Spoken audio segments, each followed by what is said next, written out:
So anyways, to start this episode off, Josh, if you were breakfast food, what breakfast food would you be? Oh, man, that's a good one. Bacon. Yeah, shut up. That's my answer, you jerk. It's almost like we asked this question before. Yeah, that's like we talked about this. So as of right now, at the time that we're recording, you just had a birthday. I did. Happy birthday, man. Thanks, man. It's awesome. I was out of town for it, but I hate that I missed it. But I kind of, threw a shameless plug in our Facebook post that day. yeah, he did. Which is cool. I guess that's what happens when you have the power to do your social media posts. Mine rolls around in October, so we'll be on episode like 40 something. Yeah. By the time we get there, maybe. Yeah. So you are how old now? 29. 20. Yeah. Right. Plus 10. Plus 10. 39 years old. One more year, man. And I know. You're joining that 40 club with me.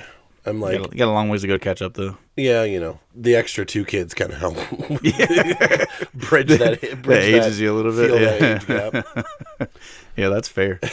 That's absolutely fair. I feel like for every kid that you have, they should like take like 10 years off of your time span that you spend on Earth. Yeah, exactly, for good behavior. Yeah.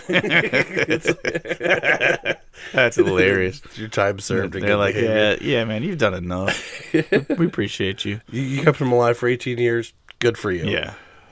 We got a teenager in the house now, and you do too. Yeah. You have 2 teenagers. I will almost have, by the end of this year, I will have 2 teenage boys in my house. That's wild. And yeah. Tell me about it. Wait till the girl gets there. No. She's already there. It's been a trip. She's 9 going on 19. Oh yeah. And it's straight diva. My 13-year-old already thinks she's 23, and she likes to speak to me like it sometimes. I think it's very funny. Yeah, like, has she hidden either you or Brooke with the calling you by your first name, like, seriously? Oh, no. That'll be the day. Yeah. I don't think... Trust me, you'll hear it from Rittman when it happens. I don't think none of the kids have actually done it, outside of just, like, joking around. Yeah. I'll do it to my parents every now and then too. Yeah. Just they'll be like Josh, and I'll be like Susan. I do it with my mom. Like it's very rare that I call my dad Jeff, but I do with my mom because her name's Joy. I pretty frequently call her Joy, but I call her. I think it's like in moments of affection, she's mom, and in moments of like I'm just trying to get her attention from like across the room or something. I call her Joy. Yeah. And but no, I think Sky maybe has called me, like she said Joshua one time, like she used my government name. Oh. And I was like, dude, you better take an absolute chill pill right now, because there are 2 people that can call me that. You are not one of them. You do not qualify. It's pretty much my mom and Jesus are the only ones that get that privilege. All right, we ready to jump into some stuff for today? Let's kick this thing off. I got a good would you rather question for you. Yes. I came across a bunch of these, so I actually did a deep dive on Reddit. Shout out to all our people on Reddit to find some good would you rather questions. And Reddit is a really good and really scary place. Oh my gosh, man. Yeah, there's a terrifying side of Reddit. If you want a wild ride, look at like the Chipotle subreddit. Oh, I can only imagine. Yeah, because I'll have to get on there sometime. I've never checked theirs out, but it's fun. This one I thought was a really interesting question, and I think it's kind of like, I think it'll like tell us a lot about ourselves, how we answer it to a degree. But this one was interesting.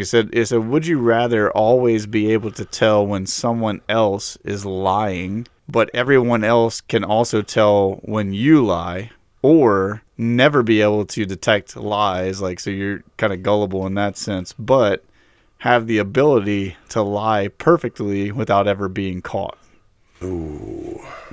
So this is like that's a tough one. Which side of things do you want to be on? Would you rather like always know the truth, like, or at least know that somebody's not telling you the truth, but you also like everybody else can tell when you're lying, like you've got some kind of like crazy tell or something, right? Or you can never tell if somebody else is lying in that sense, but you also can lie perfectly to anybody that you want to. See, that's tough because like I go.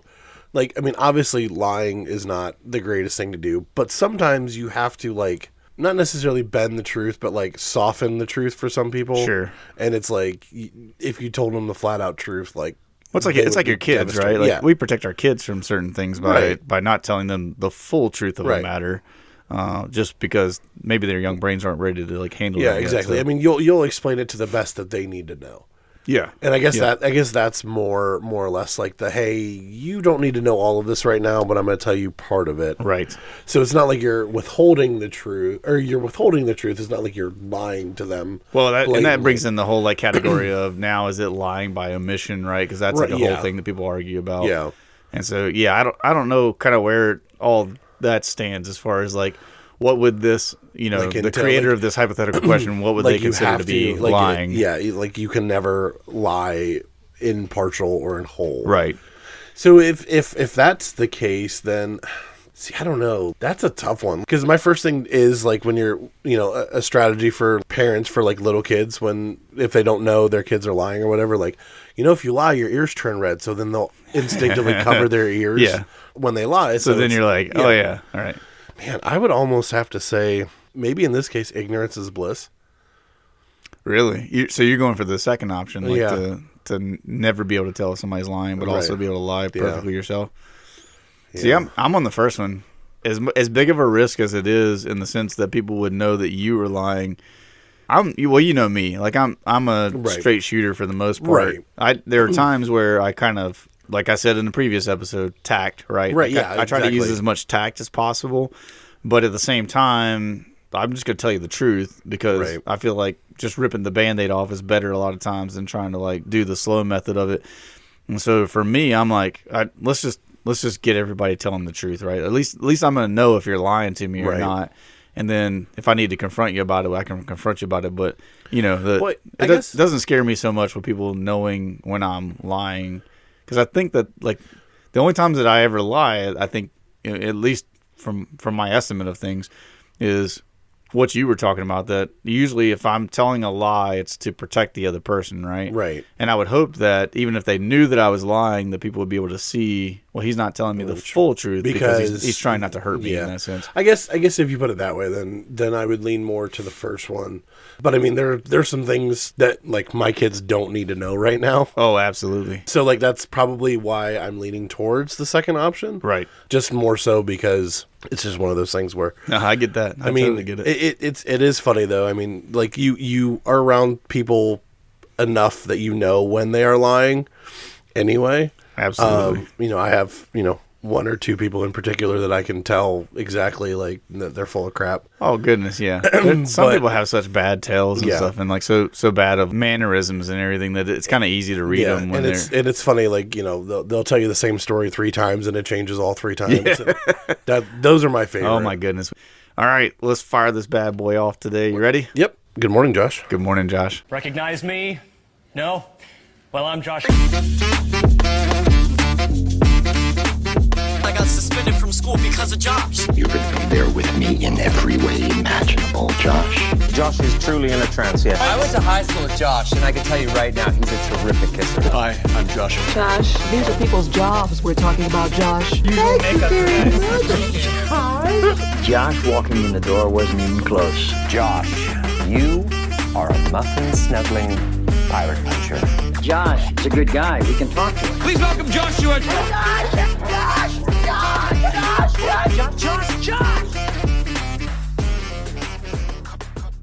Have you ever heard of the Circleville Letter Writer?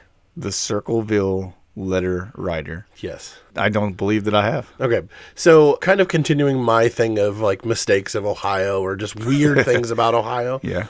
I came across this story, and as I was reading this story and doing a little bit of research for it, I was like, I know I've heard this before. Right. So one of the podcasts where I got the Squonk from and the Mystery Soda Machine Brad Webb, I was like, I wonder if I heard it from them, and that's why it sounded so familiar. So I did. So they did an episode at the end of 2021 about this. Okay. This takes place in Circleville, Ohio, which is I don't want to misspeak, but I'm pretty sure it's a suburb of Columbus.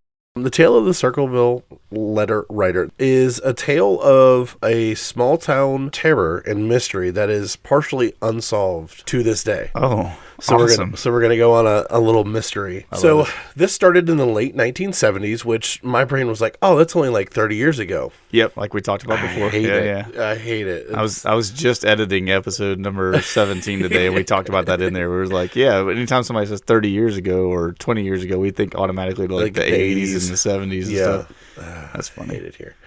So the residents of Circleville began receiving anonymous and often vicious letters in the mail. So these were the residents of yes, Circleville. to So the residents. just random people are receiving these letters? Yes. So Wow, okay. Imagine how freaked out you'd be.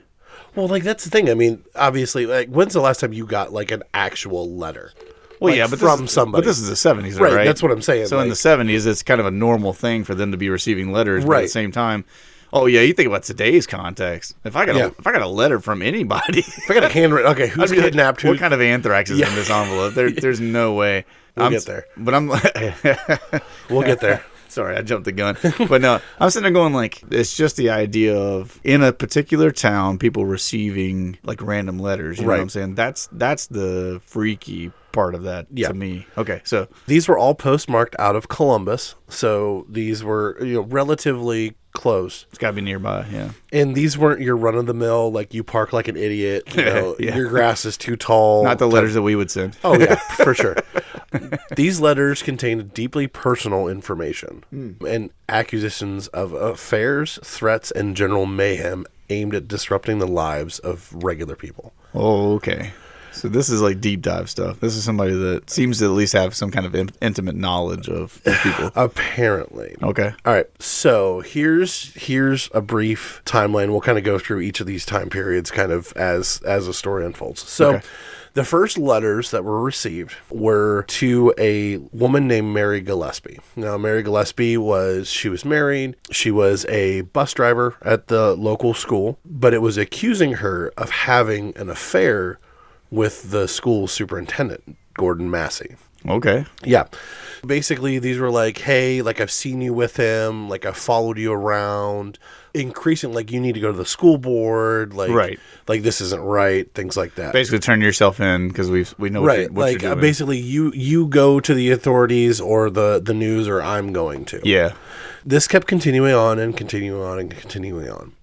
Then the letters started going to her husband, Ron. Ron started getting the letters. Then the superintendent started getting the letters.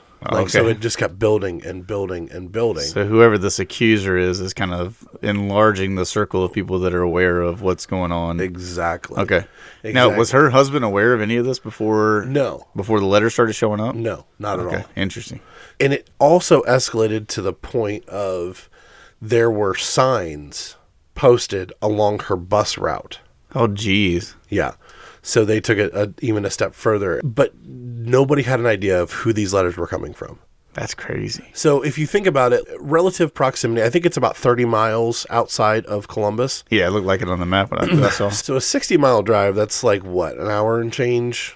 Depending, I would say in the 70s, probably you're like an hour, 15 at minutes least. or so. Yeah. Because, highways are there, but they're not probably what we think of them. They're not what they are today. Speed limits were lower, all that Right. kind of stuff. Because speed limits have been increasing as car safety has increased. over Right, car time, so, safety and even overall vehicle quality and Right, things right. like that.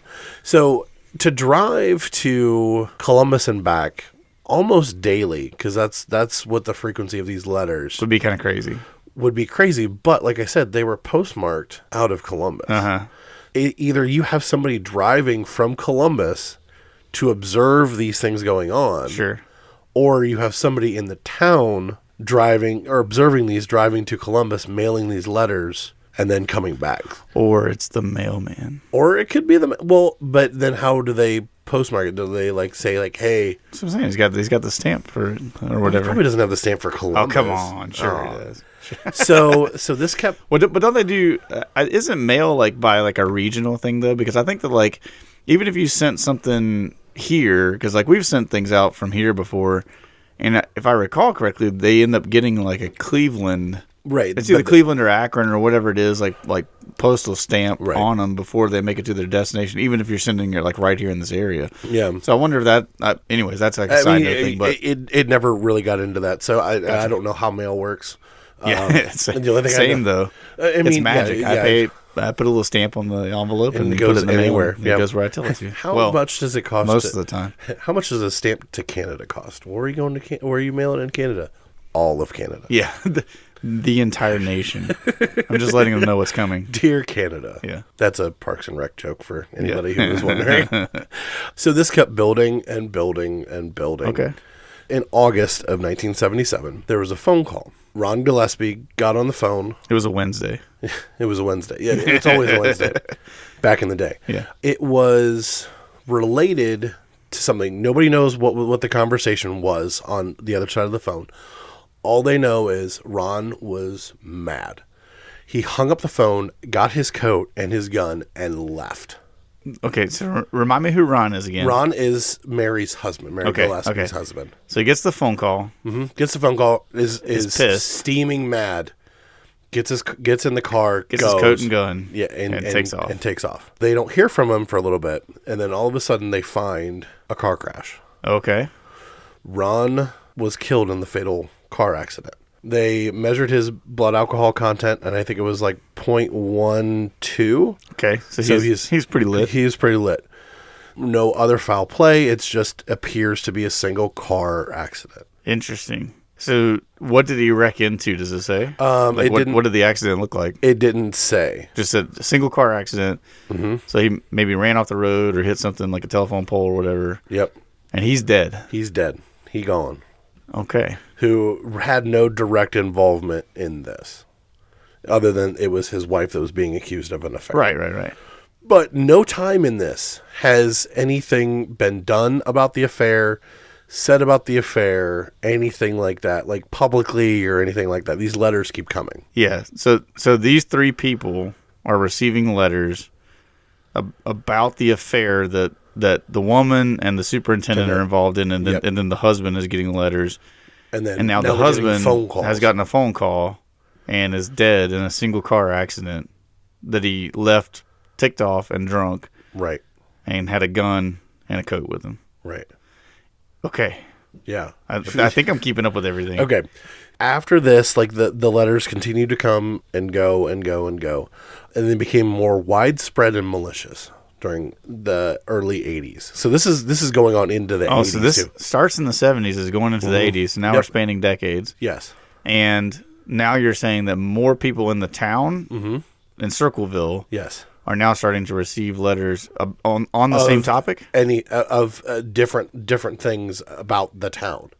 So are the people that are receiving the letters are directly involved in the things that they're being like accused of, basically? So this is So this is like I don't know, I'm trying to think of how to like akin this in a sense. This is like essentially this is like a early version of like Desperate Housewives. Wait, is it the priest? It's like the priest from the Catholic Church, and he just hears all the confessions of the sins, and now he's trying to exact like the Lord's justice on people. Dude, that's a movie idea. That's a superhero idea, is what it is. Like, this guy knows all the things that bad people are doing.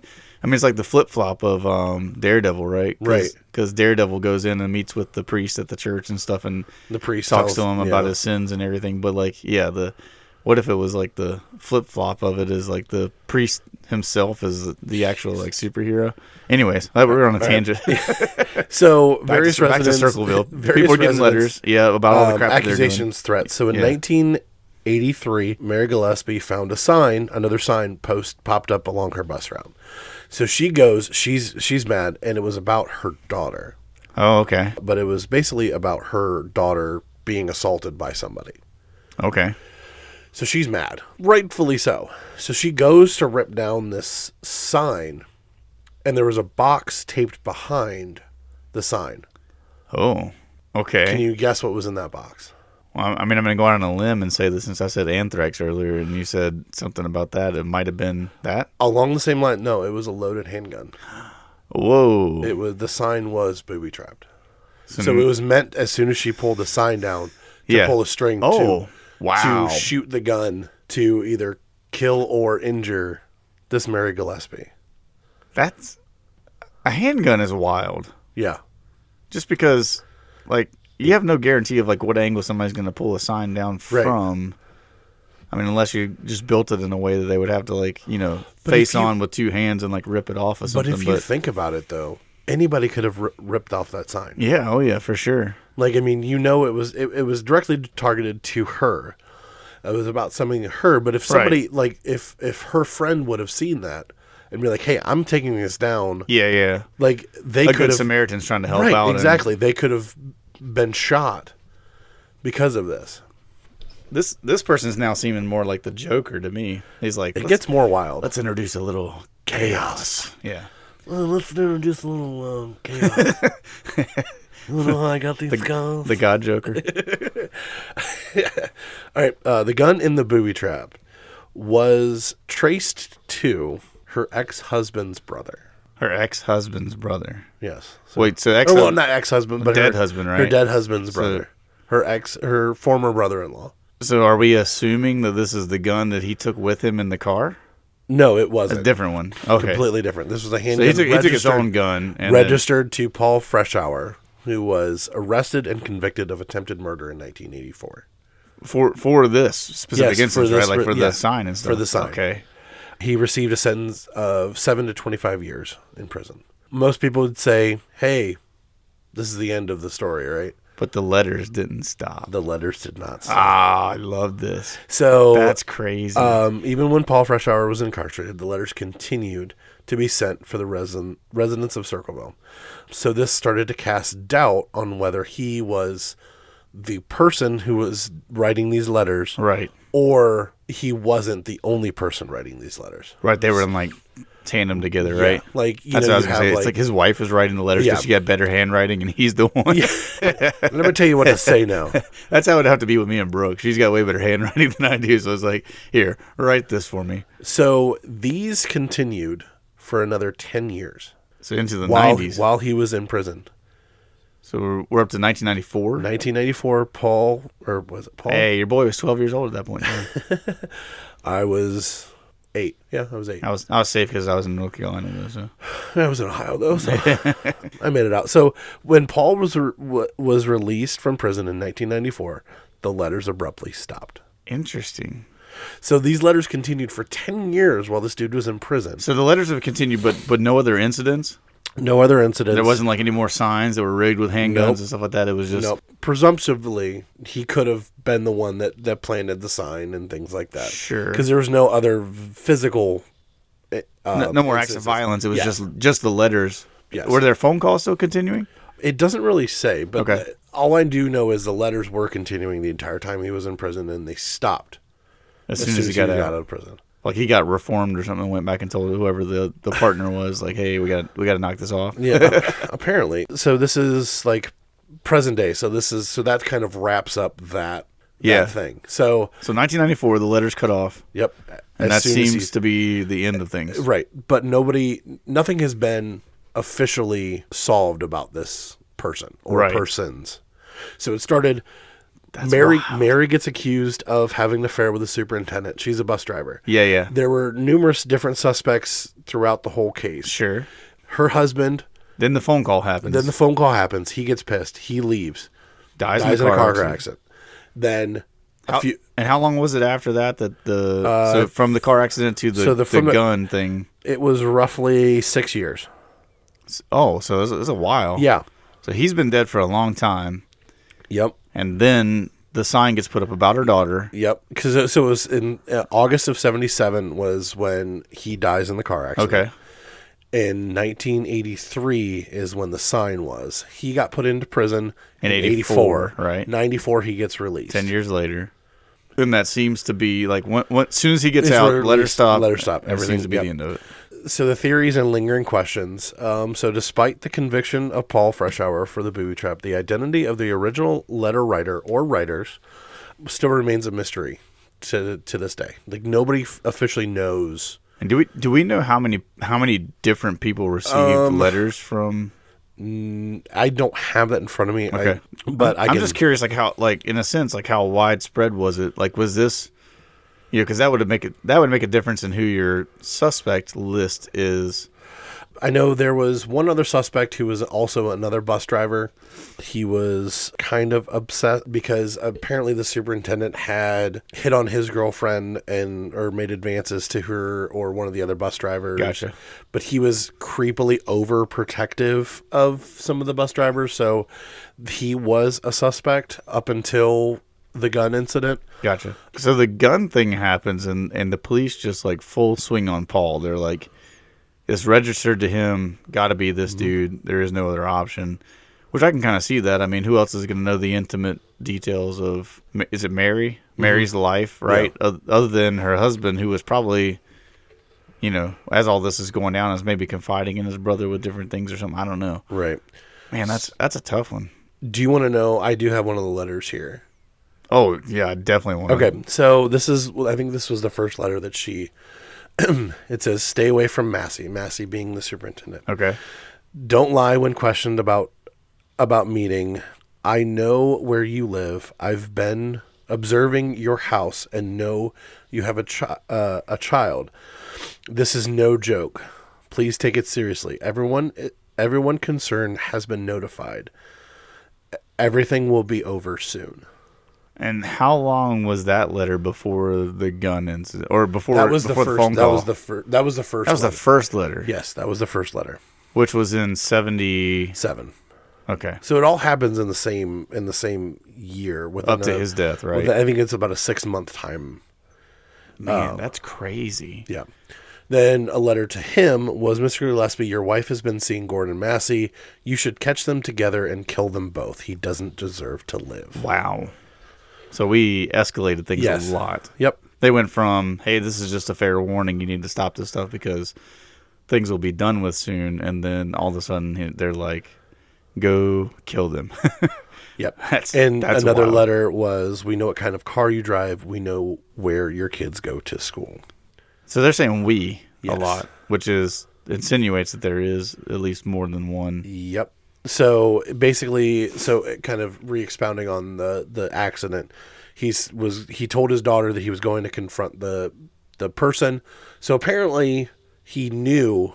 So that's where the mystery of the car accident comes into play. Yeah. Was he meeting him? Was he on his way? Was he on his way back? There was no other signs of anything other than the car accident. That whole thing is insane. Right, and this, occurred, 2 hours away from us? Yeah, in Circleville. Man alive. But they still to this day don't know who the other letter writer was. Nope. And not at all. And everything stopped as soon as Paul got out of prison. Yep.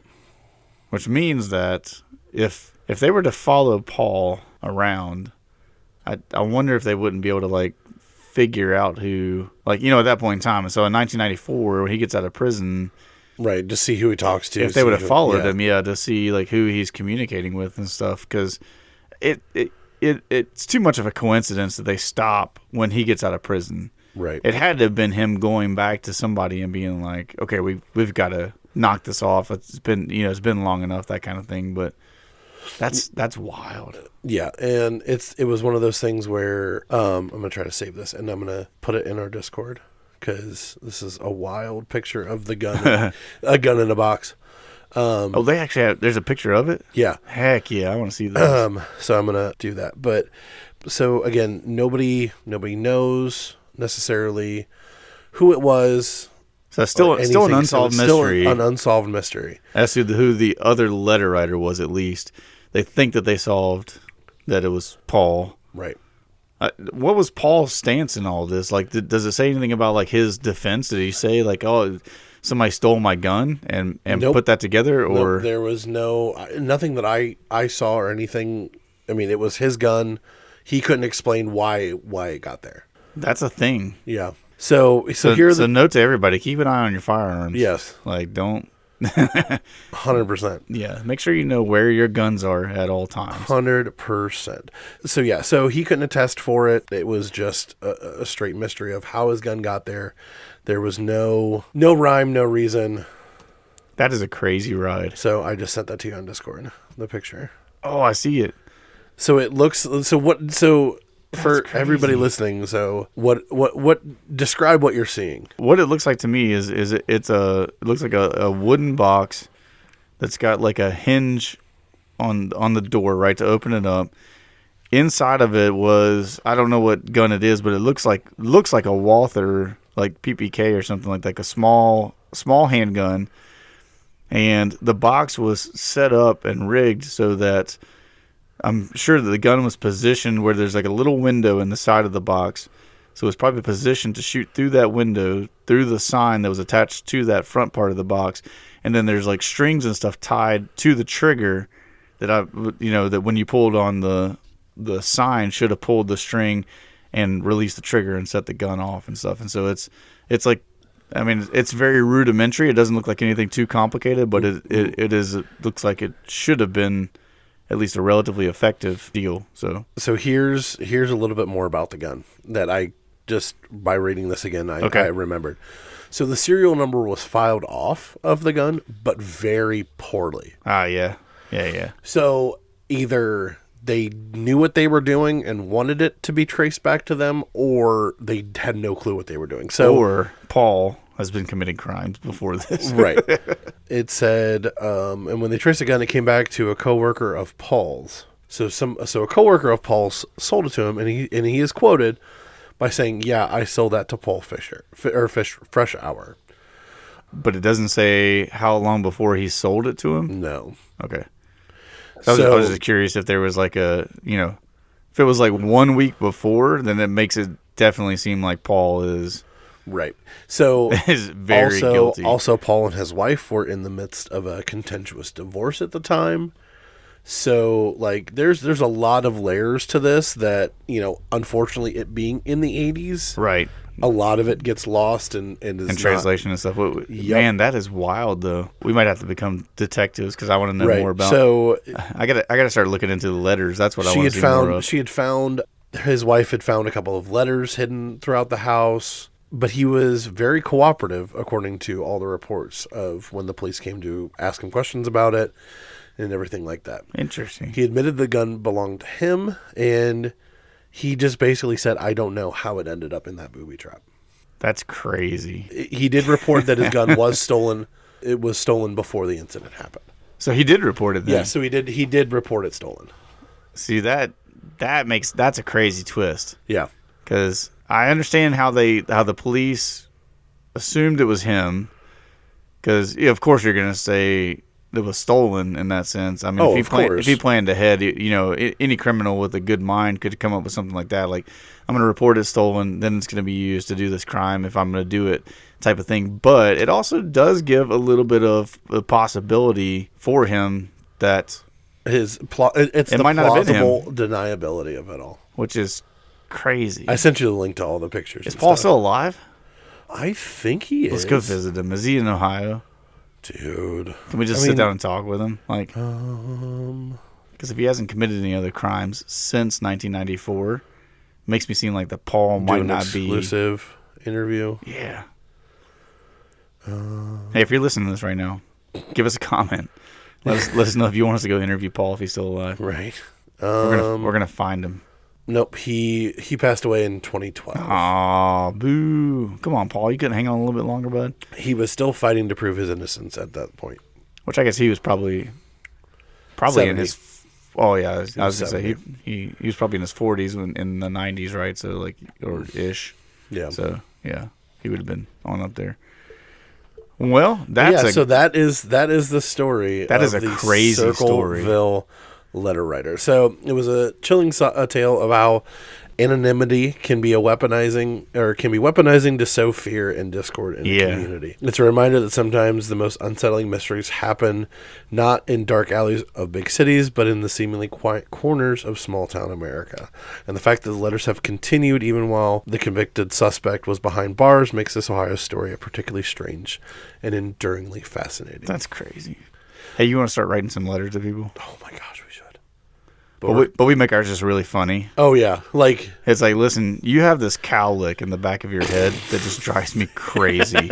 You have to do something about that. Like it's like little things that we notice about people that we just don't care for. What if we did positively passive aggressive letters?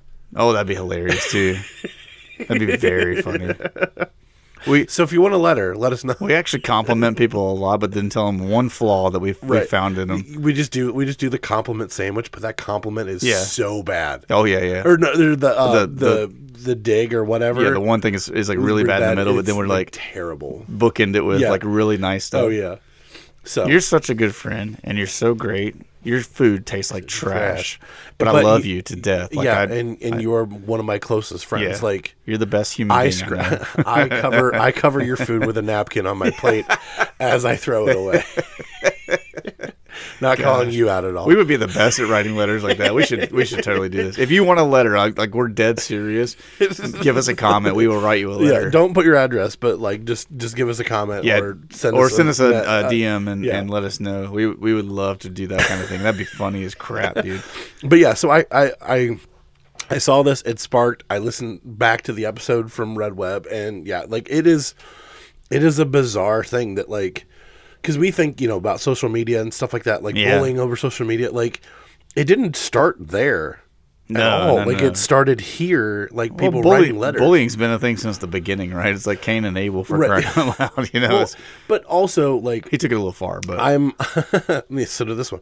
I take it, though, like, every healthy friendship needs a healthy amount of bullying, though. Oh, I totally agree. We know that between the two of us. Oh, yeah, for sure. Like, if you could hear us play video games. Yeah, oh, yeah. Blowing up my dinghy. Listen, why are you always bringing up the past for, though? I just don't understand. No, that's fair, though. Yeah. Some cool things we got out of this, right, is number one, we came up with a movie plot idea we can sell. 100%. And then number two, by the way, nobody steal our movie plot idea. It's already, the patent's already in the process right now. But for everybody else, because we record these ahead of time, so suck it, nerds. If you want to join us in our mystery solving and trying to figure out who the other letter writer was in this, we'd love to have your help. So those are two fun things we got. Cool. Do you want to tell everybody about our sponsor? I would love to tell you about our sponsor today. This week, we're going to tell you again about our sponsor, the Salt Collective. So they exist to be able to come alongside small businesses and nonprofits and help them to just do business better. And so as they do that, one of the cool things that the Salt Collective does is they take the businesses that partner with them by hiring them on, and they partner them with the nonprofit organizations that they work with, so that what is paid from the businesses goes to support the nonprofits through the Salt Collective, so they get to do more work for nonprofits as more businesses hire them on. So we love seeing that partnership. We love seeing what they're doing. They work with several of the nonprofits here in our area. They work with several small businesses and friends of ours, and they have done tremendous work to be able to help grow their social media presence, to help them with marketing, and we believe that they could help you as well. So if you're a small business owner, or if you know a small business owner that's looking for some help in marketing, and especially in the world of Facebook and Instagram, all those online places that you can exist, if you know somebody that's in a small business that would like to hire them on for that purpose, or if you are someone that works with a nonprofit organization, we would encourage you to check out RemainSalty.com, or you can go to their Facebook page by searching for the Salt Collective. You can also check them out on Instagram as well. And that we know that if you go check out their website, go check out their social media pages, you'll see the Salt Collective is a great organization doing great things for small businesses and nonprofits. Check out the Salt Collective, RemainSalty.com. We appreciate it. So go check out our sponsor, the Salt Collective, if I could talk. That's also going to get cut. Do you want to try it again? No. All right. So what else you got for me today, Josh? So I thought it would be fun for us to dive into a little bit of nostalgia. Oh, I love nostalgia. And think about some old school candies. Oh, okay. So I was just curious. Like, this was something that it got brought up while we were on a missions trip down to North Carolina not too long ago. We went down to help with the relief stuff in Western North Carolina. Right. While we were down there, some of the adults and the kids went to there's a store called the Superette. And it's in Creston, North Carolina, or at least close to Creston. I can't keep track of all the towns around there. But the Superette is like one of those typical country store, convenience store things. Okay, like an old general store type of... Yeah, it's where the people in that area would go to get some basic grocery things and stuff, fill up on gas, all that. They went to the Superette, and the kids, in particular, Shane and Lynette's son, Preston, got candy cigarettes, like the old school kind. Yes. And they said that he was like, jokingly acting like he was like smoking a cigarette and all that. And so it made me think about because candy cigarettes were one of my favorite things to grab when I was growing up. Same. So we had same thing, like an old country store that sat on this corner of an intersection out close to the farm where I grew up. And so that was like where everybody in the area went to just hang out or to grab a soda, that type of stuff. And so I used to love going in there because I forget, it was something ridiculous. It was like 10 cents per candy item, and he had like 3 shelves of like all these old school candies lined up. And so it was like the larger Jolly Ranchers, the flat ones. Yes. It had those, it had candy cigarettes, and a bunch of different things. So anyway, I was just curious, let's talk back and forth about like what were some of your favorite old school candies. So do you remember the big Laffy Taffy bars, like the watermelon ones that had like the little candy watermelon seeds in? That's one I think of a lot that I'm mad that Sweets and Geeks doesn't have. Yeah, because I like the grape, like any of the long, because they were different than the small ones. Yep, way different. They were a lot more chewy. Mm-hmm.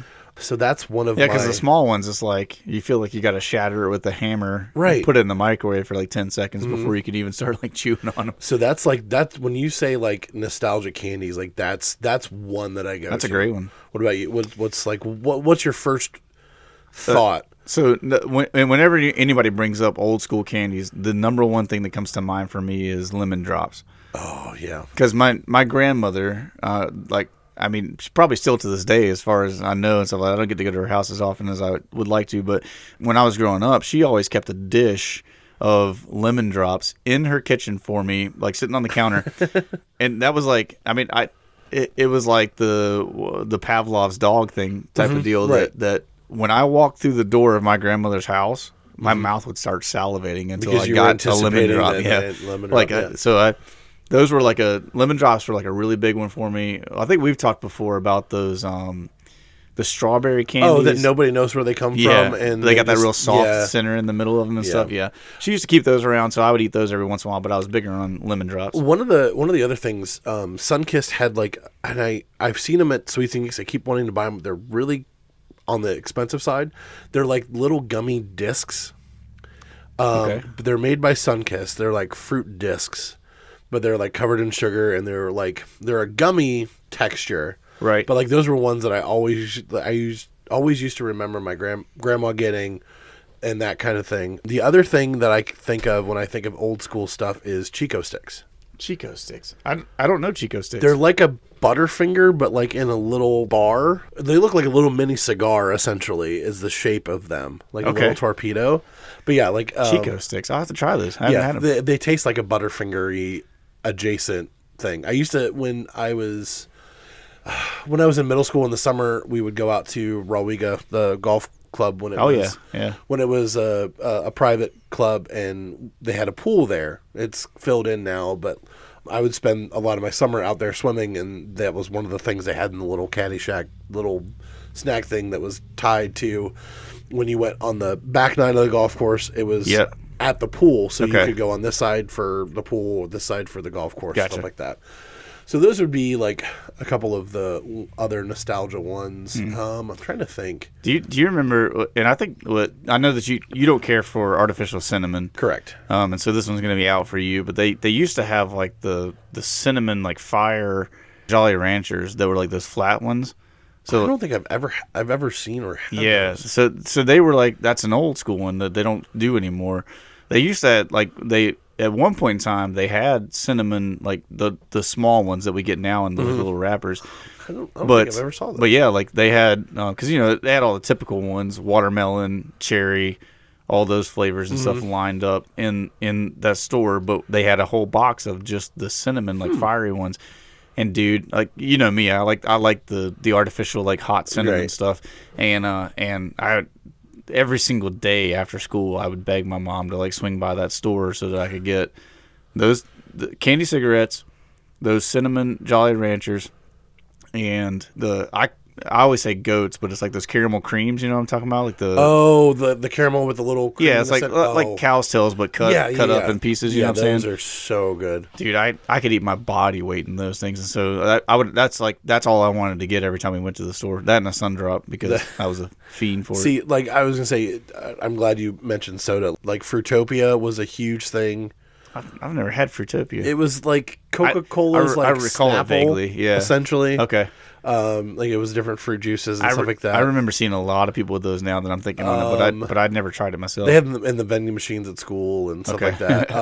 Josta was another one. It was a Coke like soda. Never heard of Josta. Surge. Yeah, obviously. Oh gosh, man, Surge.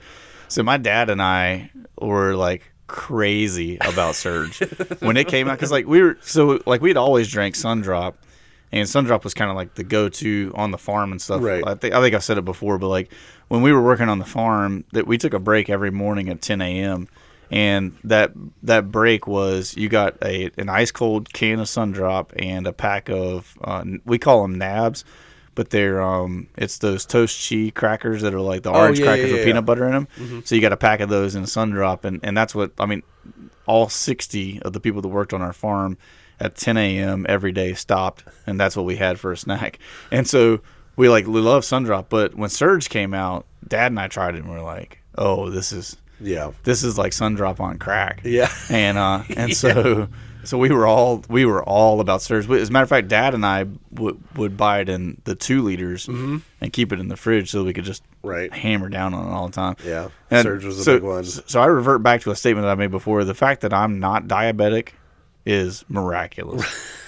Like it's only by the grace of God that I don't have to like take insulin and stuff because it is pretty crazy. Like the stuff that I think back on, just like for me as a kid. I don't recall drinking water. And I know that sounds bad, but it was literally like I drank milk in the morning and the evening, but in between it was sweet tea or Sundrop was like all I lived off of. Yeah, I mean, I used to go, and I know my mom will attest to this, like we used to go, like especially when I was playing football, during football season, we would go through about 2 to 3 gallons of milk a week. Yeah. Because that's all I would drink would be milk.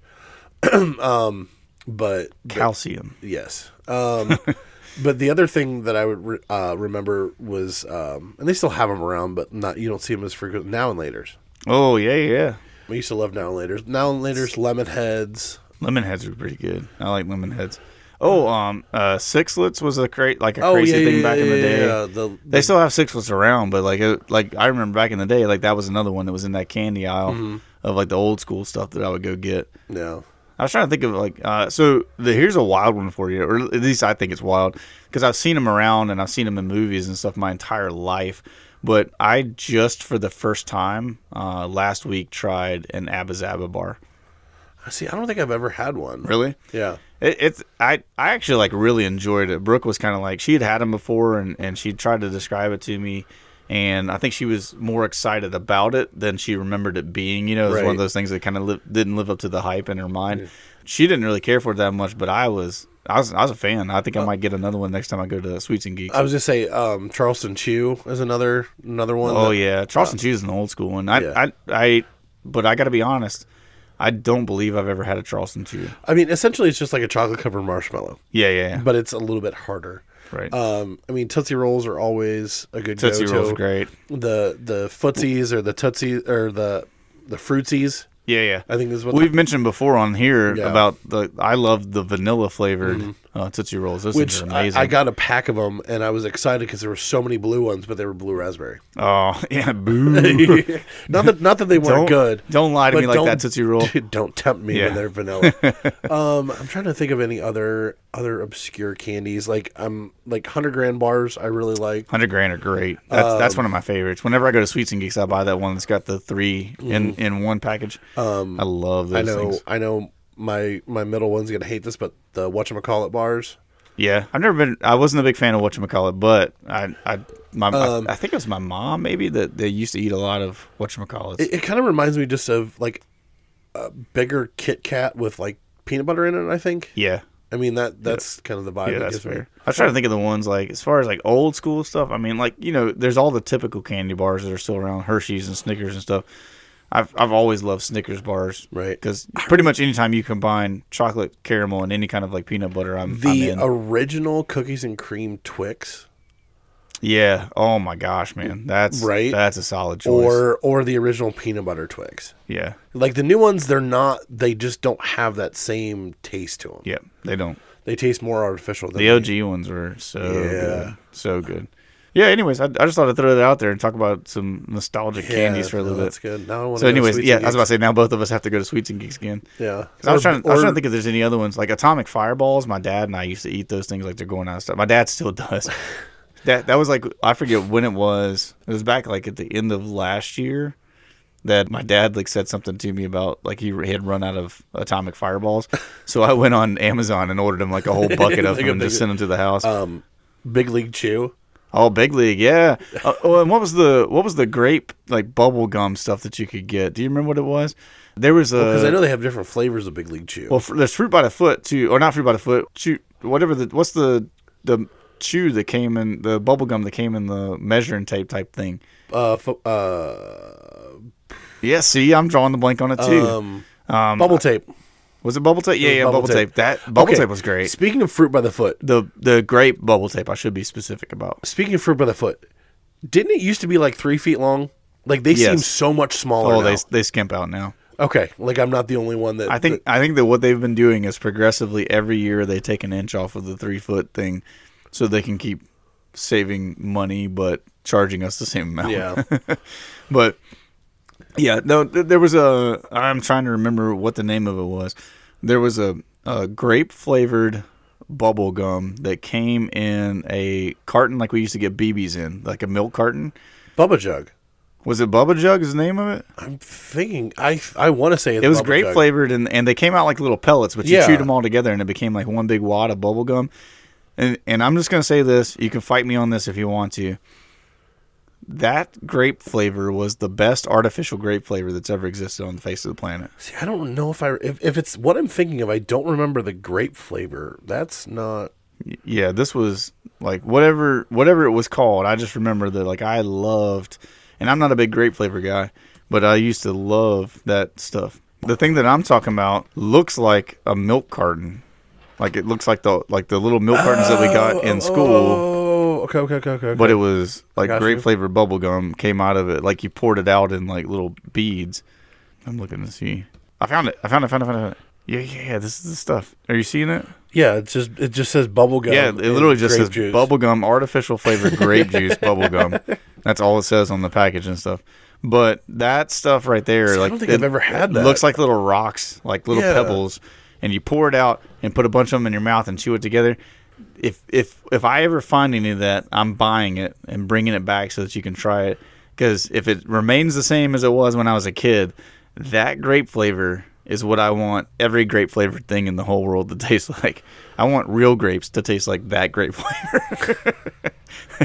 We'll put a picture up on our social media of the bubblegum we're talking about. I saved it to my computer so we can drop that in there sometime and let you guys see which one I'm talking about, so you can either agree or disagree with me on that. But sweet, cool. All right, well, I think that's all the stuff that we had planned for today. We're right at that hour mark-ish. We want to remind you guys to take an opportunity to go leave us a like and a follow on all of our social media pages. We interact all throughout the week with that stuff, and so we put up posts concerning the different topics that we talk about. We ask for your feedback. If there's something, like we say this all the time, if there's something that you would like for us to talk about that you think is an interesting topic or something we could do some research on, please let us know. We're always looking for new things to be able to dive into. And what else do we want to do? Whatever platform you're listening to this right now, go make sure you give us a 5-star if you haven't already. We have plenty of listeners and people that consume the podcast, but we don't have a ton of reviews or likes or stars on those podcast platforms. So go ahead and give us a 5-star review. Make sure it's only 5-star review, because that helps us. Even if you don't like it, like we always say, just let us know what you want us to do better. Maybe it's like, hey, this episode wasn't for me. Like I said, I've had friends who were like, hey, I love your podcast, but that episode didn't really do anything for me. Yeah. Let us know. We keep continuing to say we would love to do a listener-only episode where we come up with topics that are just your topics. Yeah. Yeah. And throw those in there. So anyways, go do all those things. We love you guys very much. Yep. We can't wait to see you in episode, what it'll be? 19, 20, something like that? I think this is 19. This is 19. Next so one 20. will be 20. Jeez. And then we are one episode away from being 1% of all That's podcasts. it. That's it. We're getting there. We love you guys. We'll see you in the next episode. Bye. Bye. Outro. I'm going to start it right when you said that. Yes, Lois. I'll play Baby Jesus, and you can say hello to Mr. Pointy. Outro.